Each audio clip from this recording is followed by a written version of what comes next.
नमस्कार, आप देख रहे हैं न्यूज नेशन और मैं हूं आपके साथ चिराग सुखीजा। भारत और श्रीलंका के बीच 3 T20 मैचों की सीरीज तो भारत ने 2-1 से जीत ली है, लेकिन अब बारी है भारत और श्रीलंका के बीच वनडे सीरीज की। हम लोग चर्चा कर रहे हैं कि इसी साल भारत में ही वनडे का विश्व कप खेला जाना है। उस लिहाज से अब से लेकर विश्व कप तक हर वनडे मुकाबला भारत के लिए बेहद जरूरी है। ऐसे में रोहित शर्मा की कप्तानी का भी टेस्ट होगा और रोहित शर्मा किस तरह की टीम चुनेंगे उसका भी टेस्ट होगा। सभी खिलाड़ियों का टेस्ट तो होगा ही, लेकिन टेस्ट हो रहा है फिटनेस का भी। आपको याद होगा 6 महीने से जसप्रीत बुमराह जो हैं इंजर्ड होकर टीम इंडिया का हिस्सा नहीं बन पा रहे हैं। अब सभी फैंस की उम्मीदें जग गई थी।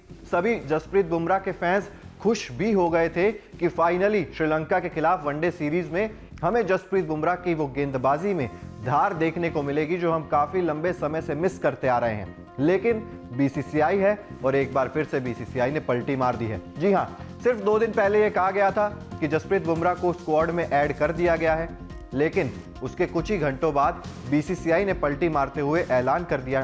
क्रिक बज़ की एक रिपोर्ट के अनुसार हम आपको बता रहे हैं कि जसप्रीत बुमराह को वनडे सीरीज से एक बार फिर से बाहर कर दिया गया है। कहा गया है कि हम उन्हें हील करने के लिए थोड़ा और समय देना चाहते हैं। हम चाहते हैं कि जसप्रीत बुमराह थोड़ा और समय क्रिकेट से दूर रहें।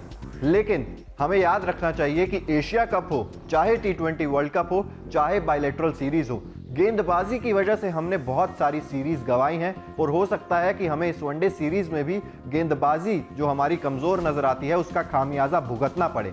ऐसे में जो हमारे मुख्य गेंदबाज हैं, चाहे वो जसप्रीत बुमराह हो, चाहे वो रविंद्र जडेजा हो, लंबे समय से चोटिल हैं और जिसकी वजह से टीम इंडिया का वो हिस्सा नहीं बन पा रहे हैं। ऐसे में सवाल ये भी उठ जाता है कि बीसीसीआई पहले स्क्वाड में उन्हें ऐड ही क्यों करती है जब थोड़े ही घंटों के बाद उन्हें स्क्वाड से हटा दिया जाता है। सवाल बहुत सारे खड़े हो जाते हैं, बीसीसीआई को लेकर खड़े हो जाते हैं, सिलेक्शन कमेटी को लेकर खड़े हो जाते हैं, क्योंकि आपको याद होगा कि सिलेक्शन कमेटी जब नहीं बनाई गई थी नहीं तब जसप्रीत बुमराह को ऐड किया गया था। अब जैसे ही सिलेक्शन कमेटी का गठन हुआ है, जसप्रीत बुमराह को T20 सीरीज से तो नहीं थे लेकिन वनडे सीरीज से उन्हें बाहर कर दिया गया है।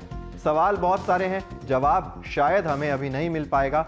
और आपको क्या लगता है, क्या जसप्रीत बुमराह के साथ अन्याय हुआ है या फिर सच में जसप्रीत बुमराह को थोड़े और रेस्ट की ज़रूरत है, या फिर जसप्रीत बुमराह के दिमाग में भी क्या चल रहा होगा? आपको क्या लगता है, कमेंट करके ज़रूर बताइए। इसके अलावा अगर अभी तक आपने न्यूज़ नेशन को सब्सक्राइब नहीं किया है तो जल्द से जल्द सब्सक्राइब कर दीजिए, साथ ही बेल आइकन ज़रूर प्रेस कर दीजिए ताकि देश और दुनिया से जुड़ी हर खबर सबसे पहले आप तक पहुंचे। देखते रहिए न्यूज़ नेशन।